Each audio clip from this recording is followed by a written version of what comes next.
Cet après-midi, je vous raconte le père de Marcus, César et Fanny, l'homme de lettres qui n'a pas été que cela, mais aussi un cinéaste fasciné par le progrès et qui lui a emboîté le pas, ou la véritable histoire de Marcel Pagnol, pionnier du cinéma parlant. En quoi le cinéma de Pagnol était-il novateur ? Quel est le style Pagnol ? Comment faire vivre son œuvre ? Europe 1, 15h, 16h, historiquement vôtre. le récit, Stéphane Bern.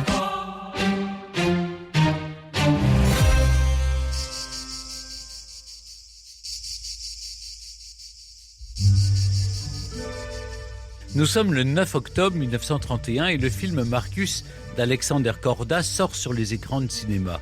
Adapté de la pièce de Marcel Pagnol qui triomphe au théâtre depuis 1929, ce long métrage témoigne de la révolution qui secoue alors le monde du 7e art.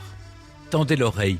Si nous pouvons vous en faire écouter des extraits de dialogue à la radio aujourd'hui, c'est parce que Marcus a été l'un des tout premiers films parlants français. À l'aube des années 30, l'âge d'or du cinéma muet touche à sa fin. Dis, Marius. Oh, Pourquoi tu n'es pas venu danser hier au soir? où ça? À la cascade? On danse tous les dimanches. Tu vas toi à la cascade? Oui. Il y a des gens très bien. Qui ça? André, Monsieur Bouzic, Victor. Je dansais toute la soirée avec Victor. Est-ce qu'il est aussi bête quand il danse que quand il marche? Que tu es méchant. Mais pourquoi tu viens pas là-bas? Oh, je sais pas danser. Si tu veux, je t'apprendrai. J'y tiens pas. Les comédiens, c'était une condition imposée par Marcel Pagnol à l'adaptation cinématographique de son œuvre, sont ceux qui incarnaient déjà les héros de la pièce au théâtre. Pierre Freinet joue le rôle de Marcus, le célèbre Rému campe le personnage de son père César, et Oran de Mazis, avec qui Pagnol entretient d'ailleurs une relation, prête ses traits et sa voix à celui de Fanny. L'intrigue suit l'histoire d'amour contrarié entre Marcus, qui travaille dans un bar que tient son père à Marseille, le bar de la Marine, et Fanny, marchande de coquillages sur le Vieux-Port. Le personnage d'Honoré Panis, qu'interprète Fernand Charpin, un riche maître voilier, âgé de plus de 30 ans de plus qu'elle, a demandé la main de la jeune femme qui en profite pour susciter la jalousie de Marcus. Écoutez. Il va te serrer dans ses bras, ce dégoûtant, ce voyou. Oh, saligo! Oui, je sais bien pourquoi tu ris, va, mais ça n'est pas vrai. Mais qu'est-ce qui n'est pas vrai? Tu ris parce que tu crois que je suis jaloux. Oh, voyons, Marius. Et pour être jaloux, il faut être amoureux. Eh bien, justement, et je ne le suis pas. Il suffit pas d'avoir joué aux cachettes 3 ou 4 fois pour être amoureux. Bien sûr, Marius. Oh, ben évidemment. Si j'avais voulu, moi aussi, j'aurais pu t'aimer jolie comme tu es, ça n'aurait pas été difficile. Marius a beau nier, il aime Fanny. À la fin du film, pourtant, il sacrifiera ses sentiments à son envie d'ailleurs, préférant partir voyager sur les mers et découvrir le monde que de l'épouser. À l'origine, dans l'esprit de Pagnol, cette histoire bien ficelée qui s'achève sur l'échec amoureux des deux héros ne devait pas avoir de suite. Mais son immense succès public l'a fait changer d'avis. Au cours de l'été 1931, avant même la sortie en salle du film Marcus en octobre, Marcel Pagnol écrit Fanny. Créée en décembre 1931 au Théâtre de Paris, que dirige Léon Volterra, la pièce est adaptée au cinéma dès l'année suivante. Pour ce second long-métrage, Marcel Pagnol souhaite une totale indépendance et quitte donc les studios Paramount, récemment ouverts à Joinville par Robert E. Kane, à qui il avait fait confiance pour produire Marcus dans le but de créer ses propres studios de production à Marseille. Ça y est, le petit garçon d'Aubagne est devenu cinéaste pour de bon. Après avoir abandonné l'enseignement pour l'écriture dramatique, après avoir écrit plusieurs pièces, dont une en collaboration avec Paul Nivois en 1925, qui avait pour titre « Les marchands de gloire », après avoir fait salle comble avec la comédie Topaz, jouée pour la première fois en 1928, puis Marcus, Marcel Pagnol délaisse le théâtre pour prêter ses textes au grand écran. Et il se lance désormais à corps perdu dans cette nouvelle aventure en tant qu'à la fois scénariste, dialoguiste, producteur et bientôt réalisateur. En 1936, le troisième volet de la trilogie marseillaise, César, sera d'ailleurs directement écrit pour les salles obscures. Pour le dialoguiste de génie qu'est Marcel Pagnol, un tel changement de cap n'aurait évidemment pas été possible sans l'invention du cinéma parlant. Avant les autres, l'écrivain provençal a le pressentiment que cette innovation technique a, je le cite, une immense valeur artistique et commerciale. Dans son ouvrage intitulé « Cinématurgie de Paris », Marcel Pagnol racontera lui-même la révélation qu'a été pour lui la découverte du cinéma parlant. Un soir de printemps en 1930, écrit-il, je dînais solitaire dans un petit restaurant de la rue Blanche, solitaire mais joyeux. Je venais en fait de quitter Léon Volterra dans son bureau du théâtre de Paris, où une troupe admirable jouait Marius depuis plus d'1 an. Son ami Pierre Blanchard, comédien, le rejoint alors avec une nouvelle importante. « J'arrive de Londres, lui dit-il, où j'ai vu quelque chose d'admirable et d'extraordinaire, un film parlant. » Il n'en faut pas davantage pour piquer la curiosité de l'écrivain. « Tu as vu un film tout entier ?» demande-t-il. « Oui, un film d'1h30, les comédiens parlent comme toi et moi, l'illusion est parfaite, c'est hallucinant, s'enthousiasme Blanchard. Il faut que tu ailles voir ça. Le titre, c'est Broadway Melody, et le film passe au Palladium à Londres. » Le lendemain, Pagnol était installé au premier rang du balcon d'un immense théâtre et écoutait parler l'image de mademoiselle Bessie Love. Well, if you do, all I can say is you're a rotten quitter. You love her, don't you? Écouté par l'image. Oui. Dans la comédie musicale américaine Broadway Melody, réalisée par Harry Beaumont, l'actrice Bessie Love réussit sa conversion du muet au parlant. Mais pour beaucoup de professionnels de l'industrie du cinéma, comme du monde du théâtre, l'arrivée de films parlants inquiète. Même le proche ami de Pagnol, le comédien Rému, qui jouera finalement pour lui à l'écran, pense que sa carrière est menacée. Au mépris des critiques, Marcel Pagnol défend sa position dans les colonnes du quotidien Le Journal, daté du 17 mai 1930. On pouvait croire que M. Pagnol était comme un rempart contre les attaques du cinéma envahisseur, regrette le rédacteur du chapeau de l'article. Mais avec audace et laissant ainsi percevoir toute l'étendue de sa créativité, le dramaturge détaille ce qu'il pense être les avantages du cinéma parlant. Le journaliste rapporte ses propos. « Nous entrons dans l'ère des films parlants, affirme Pagnol. Il reste encore des gens pour nier l'importance de cette nouvelle forme de l'art. » Selon lui, ce ne sera plus aux comédiens d'adapter le volume de leur voix aux dimensions de la salle, mais ainsi à la caméra de s'adapter aux voix des comédiens. Filmer permettra aussi de s'approcher des visages des acteurs, et tout cela montrera plus subtilement leurs émotions. Nous pourrons écrire une scène chuchotée et la faire entendre à 3000 personnes sans changer le timbre ni la valeur du chuchotement, écrit Pagnol. À ses yeux, en somme, le cinéma parlant apportera de la nuance, de la psychologie, en offrant, je cite, de jouer sans cri et sans geste avec une admirable simplicité et une mesure jusqu'ici inconnue. Enfin, le cadre de la caméra, en limitant ou en augmentant le champ de vision du spectateur, offrira d'infinies possibilités de mise en scène, tout comme la multitude de décors et de paysages dans lesquels il sera possible de tourner. Il ne s'agit donc pas simplement de faire du théâtre filmé. Le film parlant, selon les dires de Marcel Pagnol également, doit réinventer le théâtre. Au sujet de cette merveilleuse découverte, comme il la nomme, et avec son art de la prose, Pagnol conclut l'article du 17 mai 1930 ainsi. « Nous sauterons la rampe, nous tournerons tout autour de la scène, nous ferons éclater tous les murs du théâtre, nous mettrons en morceaux le décor ou l'acteur. Pour la première fois, des auteurs dramatiques pourront réaliser des œuvres que ni Molière ni Shakespeare n'ont eu les moyens de tenter. » Marcel Pagnol prêche une parole visionnaire, mais il est encore presque seul contre tous. Considéré comme un traître par les membres de la Société des auteurs dont il fait partie, il n'en modifie pas pour autant son discours. Il faut dire que le champ des possibles couvre le cinéma parlant, mais particulièrement en valeur les œuvres de Marcel Pagnol. Il leur apporte d'une part le véritable décor de la Provence et du vieux port de Marseille, plutôt que celui d'une scène de théâtre. Et surtout, en donnant de la voix aux personnages, il laisse entendre leur accent. On sait combien le phrasé et le vocabulaire du Sud importent dans les textes de Pagnol, en raison justement du lieu de l'intrigue.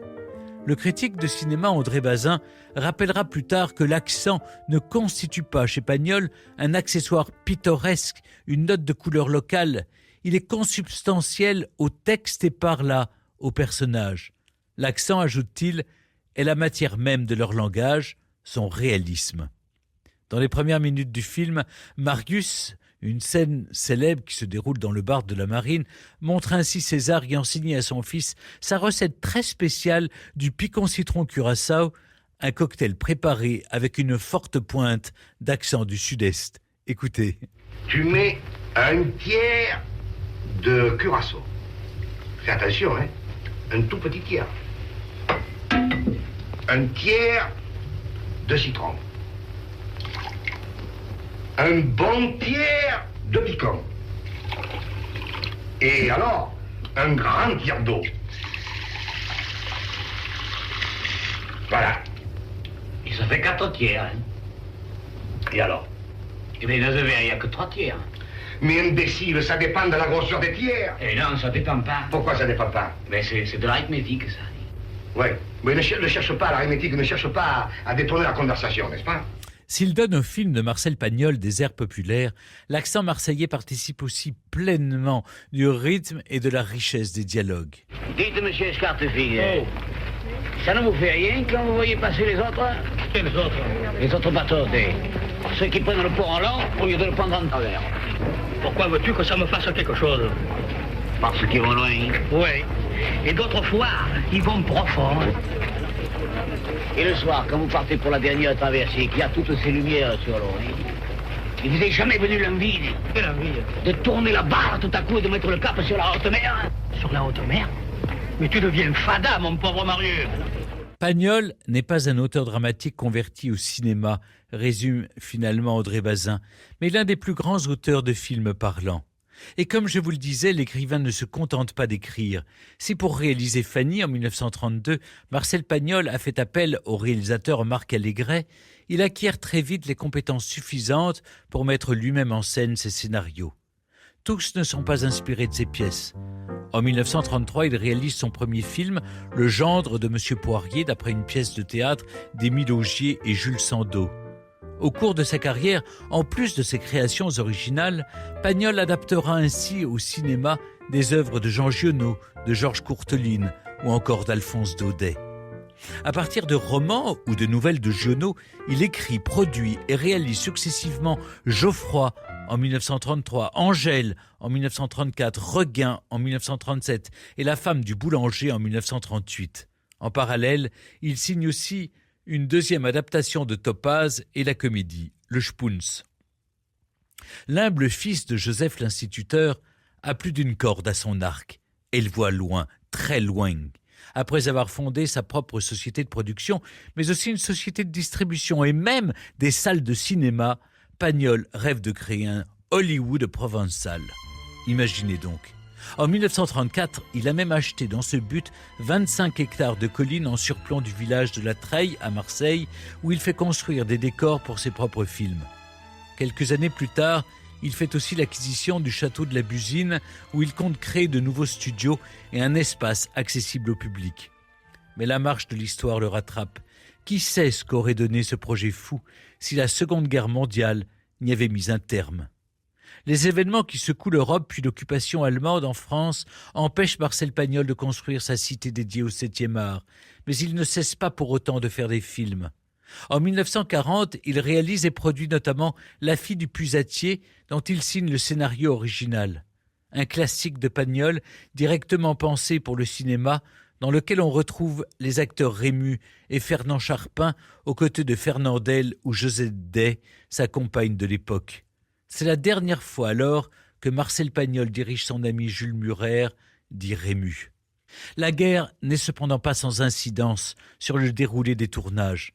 En l'occurrence, le cours de la guerre modifie même en profondeur le scénario de La fille du puisatier. Alors que le script original prévoyait une victoire française, la défaite de 1940 oblige Marcel Pagnol à revoir sa copie. Et le film remanié sort finalement en zone libre à la fin de l'année. Marcel Pagnol, en revanche, ne fait pas de cinéma à n'importe quel prix. Durant l'été 1941, alors qu'il entame à Marseille le tournage de La prière aux étoiles, une œuvre inédite en 3 volets dont il a longuement travaillé le scénario, l'occupant allemand gagne du terrain en France et menace l'aboutissement de son projet. Les lois anti-juives du régime de Vichy et la résistance qui s'organise bousculent les équipes de tournage. Le matériel nécessaire vient à manquer, à commencer par les pellicules. Et Pagnol est bientôt approché par la société continentale récemment créée par les nazis en France. La firme, dirigée par l'Allemand Alfred Greven, fait pression auprès du cinéaste pour produire son nouveau film. Refusant catégoriquement de collaborer avec l'ennemi qui veut ainsi imposer sa mainmise sur le cinéma français, Pagnol prétend alors que cela est impossible car les premières bobines de son film s'avèrent inutilisables. Pour se montrer suffisamment persuasif, il n'hésite pas à détruire à coups de hache les pellicules de La Prière aux étoiles devant témoins. Par la suite, le cinéaste songe un temps à achever son film sans autorisation, mais sous la surveillance accrue dont il fait l'objet, la tâche est hélas trop rude. Alors, plutôt que de risquer de se compromettre avec l'ennemi, Marcel Pagnol préfère cesser de tourner. En prétextant qu'un accident aux yeux l'a rendu aveugle, il vend ses studios à la Gaumont. Et c'est à regret qu'il renonce à l'un des plus grands projets cinématographiques de sa vie, une sorte de deuxième trilogie marseillaise qu'il devait cette fois entièrement produire et réaliser, à la différence de la première, et qui devait mettre en scène 3 personnages aussi attachants que Marius, Fanny et César. Au lieu de cela, sa carrière dans l'audiovisuel s'essouffle. Et au lendemain de la capitulation allemande, l'essentiel de son œuvre cinématographique est déjà derrière lui. Ses films ne rencontrent plus le même succès qu'avant, son château de la Busine est à l'abandon et la disparition de son cher Rému en septembre de l'année 46 l'encourage à s'éloigner progressivement des plateaux. Le 27 mars 1947, Marcel Pagnol a 52 ans. Il est le premier cinéaste à entrer à l'Académie française. 5 ans plus tard, il connaît son dernier grand succès au cinéma avec Manon des Sources, un long métrage en 2 parties qu'il a écrit, produit et réalisé, et dont son épouse, Jacqueline Pagnol, endosse le rôle-titre. Mais le futur de Marcel Pagnol est ailleurs. À la faveur de ses revers de fortune, l'homme de lettres, l'homme de mots, se tourne de nouveau vers la littérature. À la fin des années 50, après la disparition de son père et le décès tragique de sa fille Estelle, il entame un peu par hasard l'écriture d'un récit inspiré de son enfance. C'est son amie Hélène Lazareff, fondatrice du magazine féminin Elle, qui le convainc alors de rédiger ses mémoires pour ses lecteurs. De l'aveu même de Pagnol, nous devons les aventures du petit Marcel dans les collines d'Aubagne, aux côtés de son père Joseph et de sa mère Augustine, à l'insistance de la journaliste. Et en effet, elle a commencé à me téléphoner tous les matins. Alors, est-ce que tu as commencé ? Alors, au téléphone, on peut mentir parce qu'on ne te voit pas, n'est-ce pas ? Et alors je disais, oui, ça va à peu près, enfin. Mais combien tu en as écrit ? Oh, je dis, à peine 6 pages, tu penses ? Je n'avais rien écrit du tout. Alors elle dit, bon, je t'envoie un cycliste, et elle raccroche. Et je vois arriver un cycliste à moustache, qui me dit, monsieur Pagnol, je viens chercher les 6 pages. Je dis, écoutez, mon vieux, j'ai rien fait du tout. Il me dit, mais monsieur, qu'est-ce que ça vous coûte d'écrire les 6 pages ? Je dis, oh, il me faut 1h30, 2 heures. Il me dit, et moi, il faut que je nettoie mon vélo. Alors il rentre avec son vélo dans mon jardin, il le démonte, et moi j'écris les 6 pages. Et c'est comme ça que j'ai été amené à écrire après tous ces souvenirs d'enfance. Je suis né dans la ville d'Aubagne, sous le garlaban couronné de chèvres, au temps des derniers chevriers. C'est par ces mots que débute La gloire de mon père, le premier volume des souvenirs d'enfance de Marcel Pagnol, publié en 1957. La même année, paraît aussi Le château de ma mère, puis 2 années plus tard, le 3e et dernier volume de ses mémoires intitulé Le temps des secrets. On ne se rend plus au cinéma pour écouter et voir du Pagnol désormais, mais en librairie pour le lire.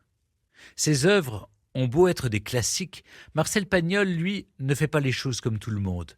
Devenu un auteur de romans à succès à plus de 60 ans, il emprunte à la fin de sa vie le chemin inverse des autres en adaptant ses propres films en livres.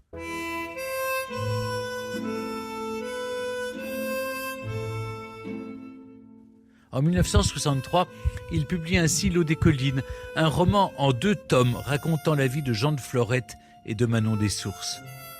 Dans les années 60, Marcel Pagnol travaille encore un peu pour la télévision, mais les deuils récents qui ont bouleversé sa vie l'incitent en premier lieu à demeurer auprès de sa famille et à écrire encore et toujours. C'en est bel et bien fini des tournages. Après plus de 30 ans de carrière, Marcel Pagnol, qui aimait rappeler qu'il était né l'année de l'invention du cinématographe par les frères Lumière, en 1895, range ses caméras. Dans cette grande aventure qui s'arrête, il n'aura pas été tout à fait seul. Le tout premier film parlant français, qui avait pour titre Les Trois Masques, a été réalisé par André Hugon en 1929. Et les premiers films parlant français, considérés comme réussis outre ceux de Pagnol, sont signés René Clair, Julien Duvivier ou encore Jean Renoir. Mais ont-ils touché un public aussi large que ceux du cinéaste provençal ? Se sont-ils adressés à des générations d'enfants, de parents, de grands-parents, en mettant en scène l'enfance, la famille, l'amitié, l'amour, la nature ? Marcel Pagnol, qui avait justement entamé l'écriture du 4e volume de ses souvenirs d'enfance, disparaît avant de l'avoir achevé le 18 avril 1974. Le temps des amours, c'est son titre, paraîtra malgré tout en 1977, 3 ans après la mort de l'écrivain. Dans ce dernier volume, composé de 10 chapitres seulement, Marcel, devenu adolescent, joue les poètes. Un poète, un dramaturge, un cinéaste, un romancier. Quand je revois la longue liste de personnages que j'ai joués dans ma vie, a déclaré un jour Pagnol, je me demande qui je suis. Le plus célèbre des auteurs marseillais aura peut-être été un Provençal avant tout.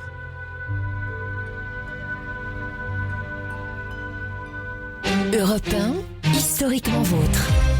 Karine-Anne, merci d'être toujours avec nous sur Europe 1.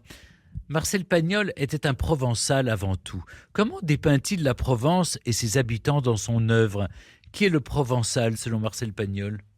Alors, il n'y a pas un archétype du Provençal. En fait, il porte la Provence au cœur et c'est ce qui va l'inciter effectivement à écrire et à tourner les films dans ces chères collines qui vont effectivement être son amour durant toute une vie. Mais Marcel Pagnol est avant tout universel, c'est-à-dire qu'il nous parle des grands sentiments humains et en réalité, sa Provence est à l'image du monde entier. Et c'est la raison d'ailleurs pour laquelle il a été traduit dans le monde entier. Alors moi, je suis, comme vous, sensible au fait que les œuvres de Pagnol sont avec l'accent, ce merveilleux accent du soleil. Mais visiblement, ça dépasse aussi ça, puisque dans tous les pays dans lesquels il a été traduit, il a connu effectivement le même succès.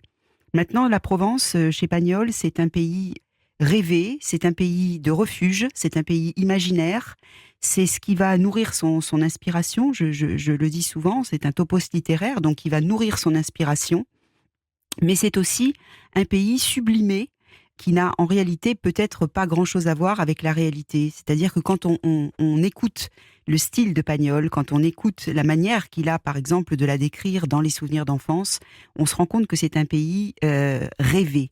C'est aussi le pays dans lequel il retrouve ses chers disparus, il retrouve sa famille, Augustine, vous l'avez dit, son petit frère qui est mort à 30 ans, son petit Paul qui est mort à 30 ans, son petit dernier chevrier de Virgile. Et c'est pour lui, c'est un refuge, c'est un endroit où il va pouvoir les faire revivre sous sa plume et faire vivre toutes ces belles âmes qui en réalité ne l'ont jamais quitté, même quand il est monté à Paris. Karine-Anne, dans Marcel Pagnol, un autre regard, votre livre qui vient de reparaître en poche chez Litos, vous écrivez que Marcel Pagnol défie le temps. En quoi son œuvre est-elle intemporelle ? Mais je l'ai dit, elle est universelle et donc aussi intemporelle parce qu'en réalité, elle dépeint, elle décrit et elle s'adresse à l'éternel humain. Un père qui aime et qui perd son fils, un homme qui aime une femme, une mère qui se sacrifie pour ses enfants. Ce sont des thèmes qui sont à la fois intemporels, c'est dans tous les siècles, et universels parce que c'est dans tous les pays. Donc en réalité, Pagnol défie aussi bien l'espace que le temps. Après l'enseignement et le théâtre, Marcel Pagnol se lance dans le cinéma et devient bien vite l'un des pionniers du cinéma parlant. Au-delà du clivage muet-parlant, en quoi sa manière de faire du cinéma est-elle novatrice ? Alors elle est novatrice parce que déjà le cinéma est novateur, vous l'avez dit, mais pas parce qu'il va garder en réalité sa quintessence, c'est-à-dire qu'il va continuer d'être Marcel Pagnol, mais au cinéma. Et c'est la raison pour laquelle il reprend, comme vous l'avez souligné, les acteurs de la pièce Marius pour tourner le film. Et il y a d'ailleurs des histoires absolument savoureuses avec Hollywood et Rému, parce que Rému avait une voix énorme, une voix de stentor comme ça, et les ingénieurs du son enlevaient les casques dès qu'il commençait à parler, en disant mais non, c'est trop fort, il faut qu'il parle moins fort. Et Pagnol un jour a dit écoutez, voilà, c'est très embêtant parce que vous, je peux vous remplacer, mais je ne remplacerai pas Monsieur Rému. Et en fait, il a imposé ses acteurs, alors qu'ils n'étaient pas du tout des acteurs de cinéma, et avec le bonheur évidemment que l'on sait, puisqu'on les retrouve dans le film, et qu'ils sont merveilleux, puisqu'ils ont incarné les personnages sur la scène avant de les incarner à l'écran.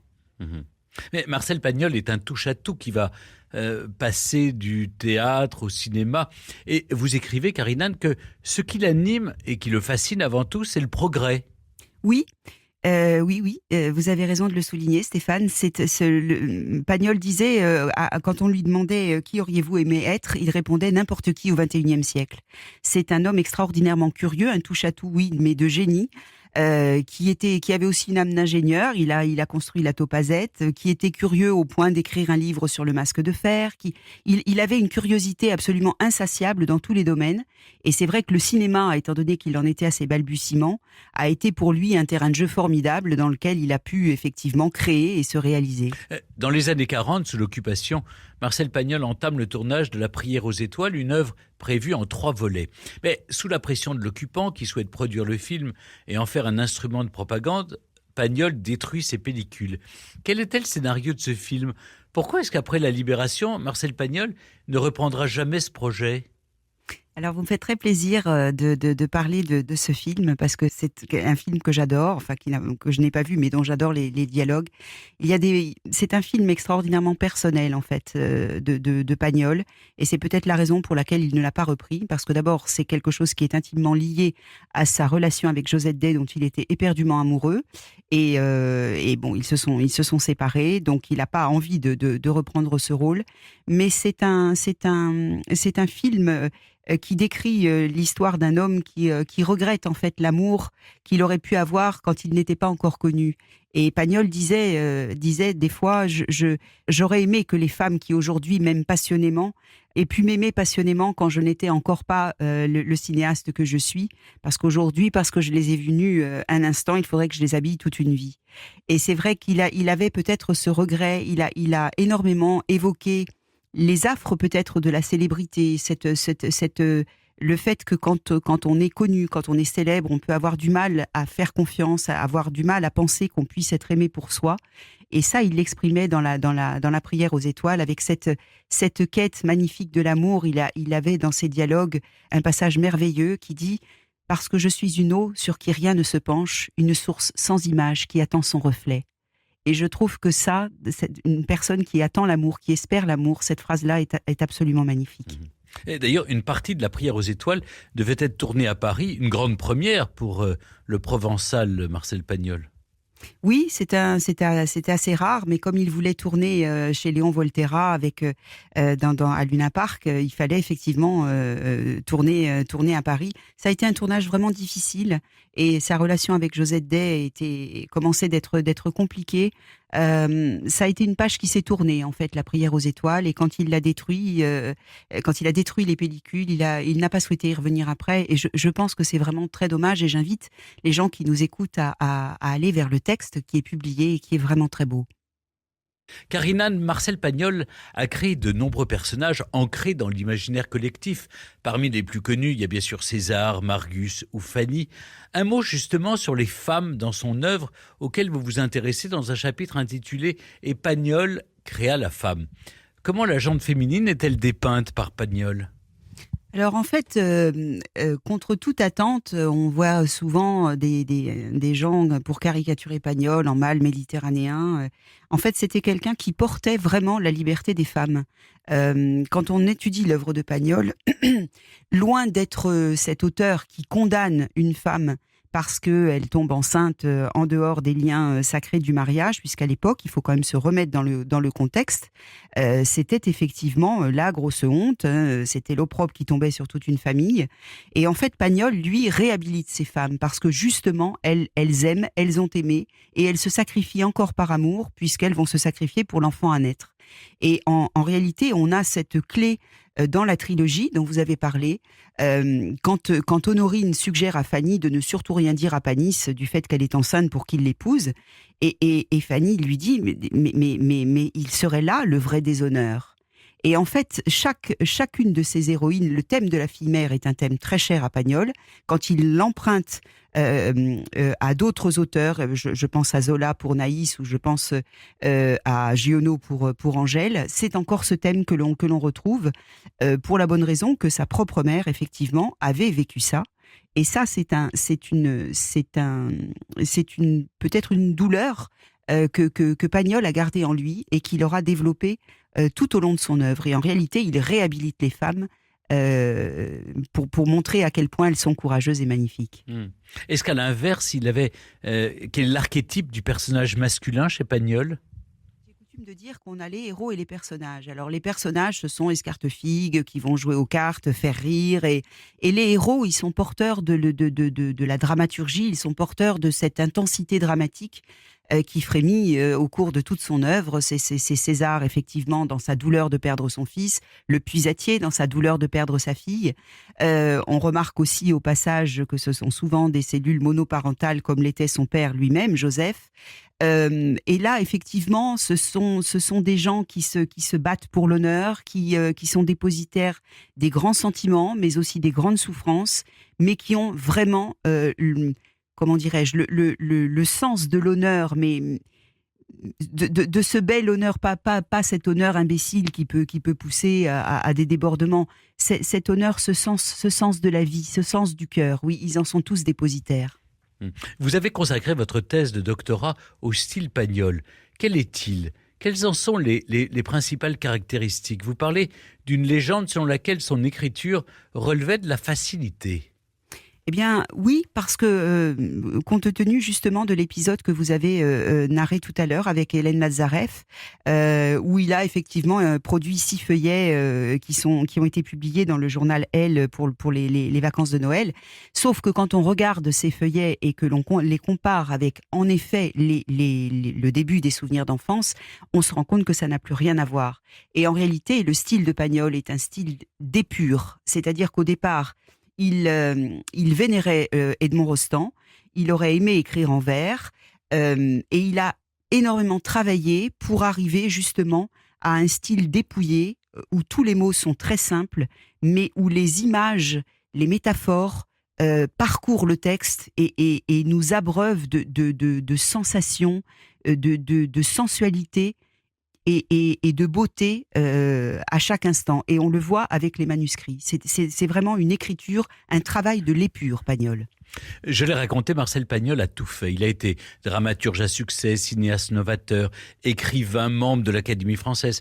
C'était avant tout un immense travailleur, non ? C'est cette image que vous voudriez donner de lui ? Oui, bien sûr, parce que je crois que le talent sans travail n'amène à rien, tout comme peut-être le travail sans talent, je ne sais pas. Mais en tout cas, oui, bien sûr, c'était, on le voit dans sa production, hein, aussi bien les œuvres cinématographiques que l'écriture. C'est aussi quelqu'un qui s'est quand même essayé à beaucoup de genres différents. C'est pas si courant. On le retrouve chez Hugo notamment, puisqu'on a à la fois des mémoires, on a des pièces de théâtre, on a le cinéma avec les dialogues. Ce sont des styles effectivement tout à fait différents, des romans. Mais c'était un travailleur infatigable. Mais je pense qu'il n'avait pas non plus à se forcer, parce que c'est avant tout un être de passion, Pagnol.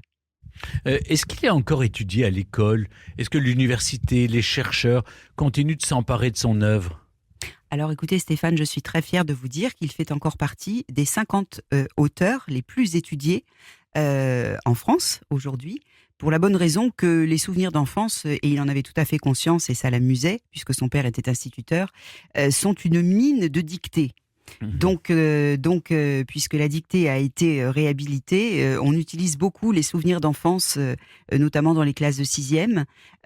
Alors évidemment, toute la partie nostalgie échappe aux enfants qui découvrent les souvenirs d'enfance. Il y a plus un phénomène d'identification avec ce petit Marcel qui court dans les collines avec son petit ami Lily. Mais oui, ce sont des textes qui peuvent être tout à fait accessibles et qui procurent déjà de grandes joies littéraires à un public beaucoup plus jeune, oui. Karine-Anne, vous écrivez que découvrir Pagnol, c'est aller à la rencontre de soi-même. Expliquez-nous cela. C'est aller à la rencontre de soi-même parce que, comme je l'ai dit, c'est quelqu'un qui s'adresse aux grands sentiments humains et qui nous convoque dans ce qu'on a de plus précieux, c'est-à-dire notre attachement à notre famille, à notre terre, à notre pays, à nos valeurs. Donc c'est quelqu'un effectivement qui va nous chercher dans ce qu'on a de plus profond et probablement de plus intime. Donc et j'ai coutume aussi de dire que Pagnol est un auteur qui rend heureux. Parce que quand vous terminez un film de Pagnol ou quand vous refermez une œuvre de Pagnol, vous avez ce soleil et cette vie qui circulent en vous. Pour terminer, comment découvrir Pagnol d'après vous ? On commence par ses livres ou par son cinéma ? L'un n'empêche pas l'autre. Moi, j'ai 2 enfants, je leur ai fait découvrir les 2. Et ça va peut-être vous étonner, mais moi, je leur ai fait découvrir Pagnol par Topaz. Parce qu'en réalité, ces enfants dans la classe qui font des blagues et Panico, tu l'as mangé l'haricot, ça fait rire les enfants. Donc c'est très accessible. Mais pour faire découvrir Pagnol, alors si on est adulte, on peut prendre n'importe quelle œuvre. Et j'allais dire, ne pas se priver de ce mouvement de va-et-vient justement entre les films, parce que les films sont aussi magnifiquement traités par Rému, donc on a aussi cette magie-là. Ils ont été restaurés en plus, donc le son est parfait. Et je pense que vraiment, on peut le découvrir. Il y a beaucoup d'entrées dans l'œuvre de Pagnol. Il faut se priver de rien. Merci beaucoup, Karine-Anne, de nous avoir accompagnés cet après-midi dans Historiquement Vôtre pour retracer la véritable histoire de Marcel Pagnol, pionnier du cinéma parlant. Je rappelle que Marcel Pagnol, Un autre regard, le livre que vous avez consacré à cet incontournable écrivain, dramaturge et cinéaste français, vient de reparaître en poche aux éditions Luthos. Et je précise également que votre dernier roman, Le Lys d'or, est publié aux éditions du Rocher. Historiquement Vôtre sur Europe 1 et en podcast sur europe1.fr.